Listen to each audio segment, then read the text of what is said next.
জ্যৈষ্ঠ মাস মানেই মধু মাস, আর এই মাসেই মিলে হরেক রকম দেশীয় ফল। আজকে আমরা এসেছি একটি ফল উৎসবে।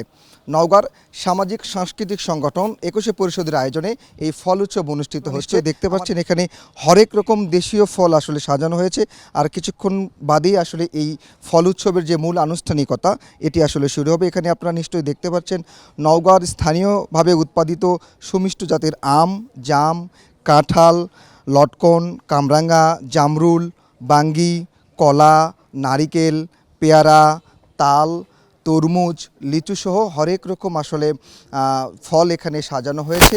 এবং এই যে ২১শে পরিষদ নওগাঁ বরাবরই প্রতি বছরই এই আয়োজনটি করে থাকেন। আমরা ২১শে পরিষদ নওগাঁ মনে করি বাংলা, বাঙালি, বাংলাদেশ, বাংলার সংস্কৃতি, বাংলার ক্রীড়া, বাংলার গান, বাংলার নাটক, বাংলার মানুষ, এ নিয়েই একটা বিশ্ব মানচিত্রে একটা স্বনির্ভর, উন্নত, প্রযুক্তি সমৃদ্ধ, ইতিহাস সমৃদ্ধ একটি বাংলাকে আমরা দেখতে চাই। সেই নিরিখে আমরা বাংলাদেশের যে পুরাতন খেলাগুলো সেগুলোকে সামনে নিয়ে আসতে চাই। পুরাতন যে গানগুলো, আমাদের সংস্কৃতির যে অংশগুলো রয়েছে, নাটক রয়েছে, সেগুলোকে নিয়ে আসতে চাই।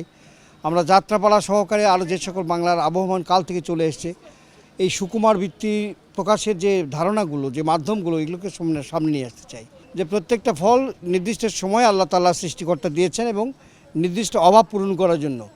তাহলে আমাদের দেশীয় যে ফলমূলগুলো রয়েছে, এই ফলমূলগুলো যদি আমরা বেশি করে খাই, আমাদের এটা যদি প্রচার করা হয়, তাহলে একদিকে যেমন এটা সুস্বাদু, আর একদিকে এটা দেখবেন যে এটা স্বল্প ব্যয়ে ক্রয় করা যায়। বিদেশি ফলমূলের চাইতে অনেক বেশি এখানে ভিটামিন সমৃদ্ধ এবং অনেক কম দামে এগুলো কিনে যায়। সঙ্গে সঙ্গে আমরা দেশি ফলমূলের গাছ যদি আমরা লাগাই, তাহলে দেখবেন যে বাংলাদেশে একটা বনজ সম্পদে আমাদের বা এই যে ফলদ গাছে ভরে গেছে। এই সামগ্রিক বিষয়গুলোর সঙ্গে সঙ্গে আর একটা বিষয় আছে, দেখবেন যে আমরা বাংলাদেশটা আজীবন হচ্ছে অসাম্প্রদায়িকতার একটা মেলবন্ধন এখানে রয়েছে। তো এই ফল উৎসবটা এমন একটা জিনিস, এখানে হিন্দু, মুসলিম, বৌদ্ধ, খ্রিস্টান, উঁচু নিচু সমস্ত মানুষ এক লয়ে আমরা এক হয়ে যেতে পারি। এরকম একটা ব্যাপক দৃষ্টিভঙ্গি থেকে আমরা 1994 সাল থেকে আমরা এই ফল উৎসবটা করতে চাই। এবং ফল উৎসবটা হচ্ছে এইটা আমাদের ব্যাপকভাবে সাড়াও মেলে এবং আমাদের দেখা দেখি অনেক বন্ধু সংগঠন করছে, আমরা তাদের স্বাগত জানাই, অভিনন্দন জানাই। আমরা চাই এই চেতনাগুলো বাংলার সর্বত্র ছড়িয়ে পড়ুক, আরও বিকশিত হোক, প্রকাশিত হোক, তরুণ প্রজন্মের কাছে যাক। এই দৃষ্টিভঙ্গি থেকে আমাদের এই ফল উৎসব। যে বাঙালির কিন্তু ঐতিহ্য আমাদের ফল পাখি ফুল নিয়ে, তো যে ফল পাখি ফুল এর সাথে কিন্তু সংযুক্ত আছে মধু মাস, মানে জ্যৈষ্ঠ মাস। এ মাসে বিভিন্ন ফলের সমারোহ হয়। আমরা ফলের সঙ্গে শুধু পরিচিতই হই না, আমাদের শ্রদ্ধেয় শিক্ষক এখানে আছেন, উনি বলছেন যে জিহ্বার একটা সম্পর্ক আছে ফলের, এর যে স্বাদ, যে সুগন্ধ, সেটা কিন্তু আমরা নিই। কিন্তু আমাদের দুঃখের বিষয় যে আমাদের বাংলাদেশের কিন্তু অনেক ফল প্রায় বিলুপ্তির পথে।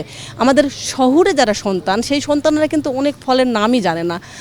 হয়তো গ্রামে যারা বসবাস করে তারা একটু জানে, কিন্তু আমাদের শহরের সন্তানরা কিন্তু বই পুস্তকের মধ্যে বিভিন্ন ফলের নাম জানে, কিন্তু বাস্তবে তারা স্বচক্ষে দেখে না। ২১শে পরিষদ এই প্রোগ্রামের মধ্য দিয়ে আমরা নতুন প্রজন্মের কাছে এই ফলগুলোর পরিচিতি ঘটানোর একটা বিষয় থেকে যায় বা আসে। এবং আমাদের যারা গার্জিয়ান, যারা অর্থাৎ অভিভাবক যারা, তারা কিন্তু তাদের সন্তানকে হাতে ধরে নিয়ে আসে যে চলো ২১শে পরিষদের একটা ফল উৎসব হয় এবং এই উৎসবে নানা ফলের সমারোহ তাই করে, সেইখান থেকে নিয়ে আসে এবং এরা আমরা খুবই আনন্দের সঙ্গে গ্রহণ করি। ফল কাটা, এই ফলের মানে খাওয়াই শুধু না, এর বিভিন্ন অনুষ্ঠানের আয়োজন করা হয়। যেমন আজকেও আমাদের এই ফল উৎসবের মধ্য দিয়ে আমাদের এখানে গান হবে, কবিতা আবৃত্তি হবে। এটা একটা মানে অনুভূতিটাকে ব্যাপকভাবে আমরা উপভোগ করি।